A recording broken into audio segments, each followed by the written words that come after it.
Bien, jusqu'à maintenant, on a dit qu'on a fait 7 régimes politiques. On a la Grande-Bretagne, le Maroc, Israël,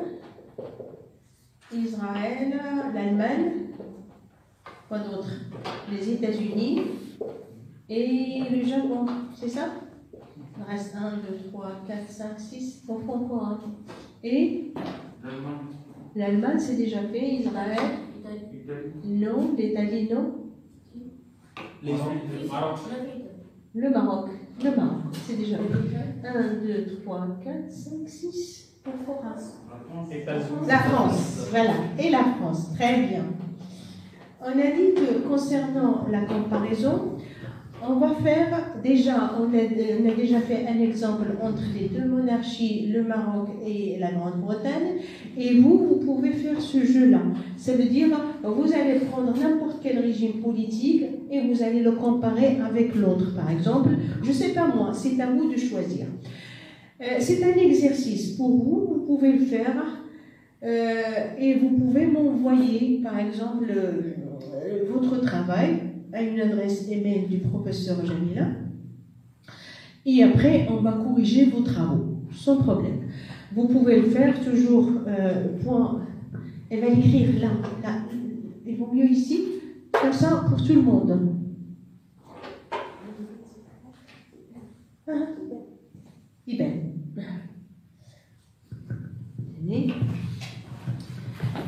Comme je vous ai dit, vous pouvez prendre n'importe quel régime politique, vous le comparez avec l'autre. La procédure, elle est facile. Toujours une introduction générale où on parle des généralités des deux États. À la fin de l'introduction, on va poser des questions et après, on passe grand temps. Il y a les points communs, les points de ressemblance, les points semblables, les points similitudes, les points de convergence, ce sont des synonymes. Toujours dans le grand temps, là où il y a les points communs, il y a le petit 1 sur l'exécutif, petit 2 sur le législatif et petit 3 sur s'il y a une relation entre les deux. Grand 2, bien sûr, il y a les points de divergence et ça contient aussi les 3 petits 1. Là, c'est l'adresse email pour professeur Thamdi Jamila. Vous pouvez faire des exercices. Vous pouvez faire des comparaisons avec n'importe quel régime politique, vous l'envoyez à cette adresse email et nous, on va corriger et on va vous répondre. Répondre par un oui ou par non. C'est pas comme ça ou c'est comme ça. Et peut-être qu'il y aura un point de plus, c'est pas un point de plus, mais pour ceux qui sont dans la crise, on peut bien sûr les aider. L'adresse email c'est Thamdi, T-H-I-M-T-I, Jamila, c'est attaché, jamila@gmail.com. Ça veut dire que c'est très facile. Voilà, il est là. Bien, maintenant, on va choisir un autre régime politique, une autre comparaison entre deux régimes politiques. On peut faire, par exemple, entre la France, comparer le régime politique en France et le régime politique, par exemple, en Allemagne. Voilà. L'introduction. L'introduction générale, on va évoquer les deux États. Ce qu'il faut dire que les deux États se trouvent en Europe, les deux États sont membres de la communauté européenne, n'est-ce pas? Les deux États sont des puissances économiques et les deux États sont frontaliers, bien sûr, ils ont des frontières entre. Là, j'improvise. Normalement, là, ce sont des idées que j'ai pas encore préparées. Mais vous voyez que la comparaison, dès qu'on commence, on a des idées qui tombent, bien sûr, des idées qui arrivent. C'est pour ça que je dis toujours qu'on a besoin de brouillon pour écrire ces idées-là. Ce qu'il y a, quand je parle de la France, c'est un État unitaire, bien sûr avec une décentralisation avancée. Par contre, l'Allemagne, c'est un État fédéral. Il y a des Länder. La fin de l'introduction, toujours des généralités, poser des questions. Quels sont les points communs entre les deux régimes politiques et quels sont les points de différence? Si je commence toujours par grand 1, les points communs, ou les points de similitude, ça veut dire là où il y a une ressemblance. Petit 1, vous voyez, je commence par l'exécutif. Comment il est l'exécutif dans les deux États? Dans les deux États, le pouvoir exécutif, il est bicéphale. Dans les deux États, on a un chef d'État et un chef du gouvernement. On a un président, dans les deux États, là c'est bicéphale. On a un président, dans les deux États, on a un président et on a un chef du gouvernement, n'est-ce pas? Le président de l'État, le président dans les deux États, il est élu. Et je m'arrête là. Je ne vais pas entrer dans les détails parce qu'il y a une différence dans la nomination. Je vais dire qu'il est élu et je vais dire aussi qu'il a un mandat précis. Ça veut dire qu'il n'est pas là d'une façon éternelle. Dans les deux États, le président joue un rôle, il incarne la continuité de l'État. Et je m'arrête là. Vous faites attention à chaque fois que s'il y a une différence, je recule. Et je passe directement au chef du gouvernement. Chef de gouvernement en France, il est appelé le Premier ministre, et en Allemagne, on l'appelle le chancelier. Il est là aussi pour un mandat précis, il est là pour exécuter, pour gérer, pour administrer. Il travaille avec une équipe, avec son gouvernement, et ils sont responsables devant le Parlement. Je m'arrête là. Vous voyez, je vais seulement choisir là où il y a une certaine ressemblance. C'est un jeu, c'est pour ça que je dis toujours que c'est un jeu qui est très intelligent, et essayez, vous, chez vous, de faire un entraînement dans la comparaison. Je passe directement au petit 2 et je vais chercher le pouvoir, bien sûr, législatif. Comment il est le pouvoir législatif en France et en Allemagne? Dans les deux États, le pouvoir législatif est bicaméral. Si et seulement si, la comparaison par exemple entre Israël et l'Allemagne, ou n'importe quel État où il y a la monocaméral et la bicaméral, comment je vais évoquer le pouvoir législatif? Il faut être rusé, il faut être intelligent. Vous allez dire que dans les deux États, on a un pouvoir législatif et le rôle du pouvoir... Vous voyez, je saute pour ne pas dire que là, il est bicaméral, sinon je vais rentrer dans les points de divergence. Je vais dire qu'il y a un pouvoir législatif dans les deux États et ce pouvoir législatif, il a un rôle, il représente la nation, il édicte les lois, il adopte le budget.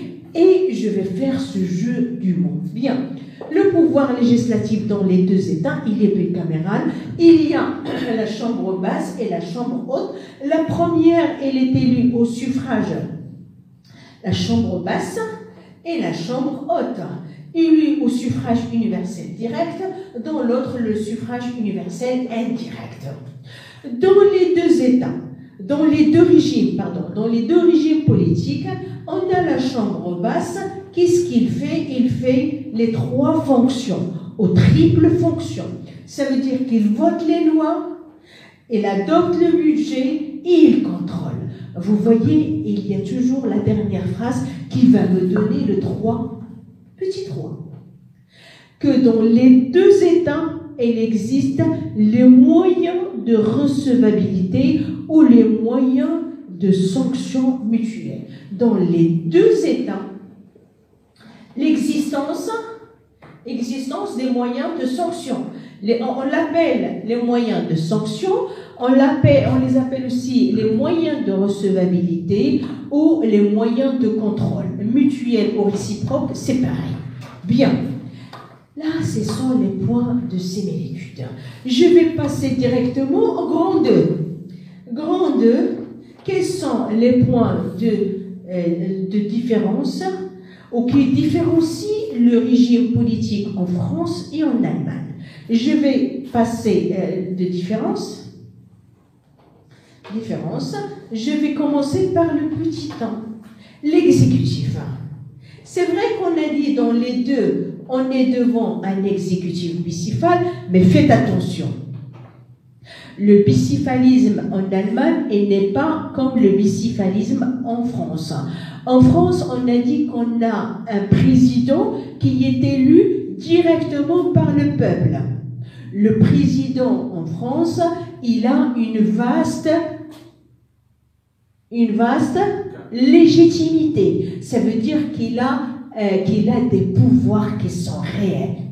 Par contre, le président de l'État en Allemagne, elle est élue par un comité, qui est un comité législatif. Il est là pour par une durée de 7 ans, un mandat de 7 ans. Il a seulement un rôle cérémonial. Il a seulement un rôle honorifique, protocolaire. Ça veut dire qu'il n'a pas un rôle réel. Par contre, en France, le président de l'État, Macron actuellement, il a bien sûr des attributions réelles et il a un pouvoir exécutif réel. Passons à l'autre. Ça veut dire l'autre tête, le chef du gouvernement. Le chef du gouvernement en France, on l'appelle le Premier ministre et en Allemagne, on l'appelle le chancelier. C'est vrai que le Premier ministre en France, il a un rôle, mais il a un rôle qui est moins important que celui du président de l'État. C'est vrai que c'est lui qui coordonne, mais qui coordonne et qui exécute les lois, mais ça reste toujours moins que le président de l'État. Par contre, le chancelier allemand ou la chancelière allemande Merkel, actuellement Angela Merkel, c'est elle qui dirige, c'est elle qui exécute, c'est elle qui administre, c'est elle qui détient tous les pouvoirs, que ce soit sur le plan interne ou sur le plan international. Vous voyez, Angela Merkel joue le rôle du président de l'État en France. Ça veut dire Macron et Merkel, c'est eux qui détiennent les vrais pouvoirs. Là, on peut dire qu'il y a une certaine ressemblance. Bien. Le pouvoir, c'est ça. Le pouvoir de grand 2, il y a le pouvoir législatif. Est-ce qu'il y a une différence entre les deux pouvoirs? C'est vrai que dans les deux États, on a dit que c'est bicaméral. Dans les deux États, ils ont le droit de voter, d'adopter le budget. Et aussi, par contre, en Allemagne, on trouve que le Bundesrat aussi a le droit de contrôler le gouvernement. Et ça, on ne le trouve pas dans le Sénat français. Bien, reste aussi une spécificité qui me vient ici dans la tête, c'est que en Allemagne, il y a parmi les moyens de contrôle. Là, c'est le petit 3. Est-ce qu'il existe? On a dit qu'il existe des moyens de contrôle réciproques. Mais faites attention. Seulement en Allemagne, on trouve qu'il existe un moyen de contrôle qui est spécifique. On le trouve seulement en Allemagne. C'est ce qu'on appelle la motion de censure constructive. Constructive, ça veut dire quoi? Ça veut dire avant de mettre en jeu la responsabilité du gouvernement, on doit déjà préparer un autre gouvernement pour ne pas tomber dans le vide ou dans la crise politique. Vous voyez, dans les deux États, il y a une séparation des pouvoirs. Dans les deux États, il y a une séparation souple des pouvoirs, mais dans chaque État, il y a une spécificité qu'on ne trouve pas dans l'autre État. Voilà un exemple de la comparaison entre les régimes politiques. Comme je vous ai dit, vous pouvez faire ce jeu-là. Vous voyez que ce n'est pas difficile. Il suffit bien sûr de bien maîtriser chaque régime politique et après, c'est à vous de travailler. Je ne dis pas de travailler, mais de faire ce jeu-là parce qu'il n'est pas difficile. Bien, peut-être qu'il y aura encore une autre séance une autre séance, je crois, directe pour les questions et les réponses. Mais j'attends votre travail à envoyer à l'adresse email qui était déjà ici, comme ça, et préparer surtout les questions après, bien sûr, les vacances, ça veut dire une semaine. Merci beaucoup.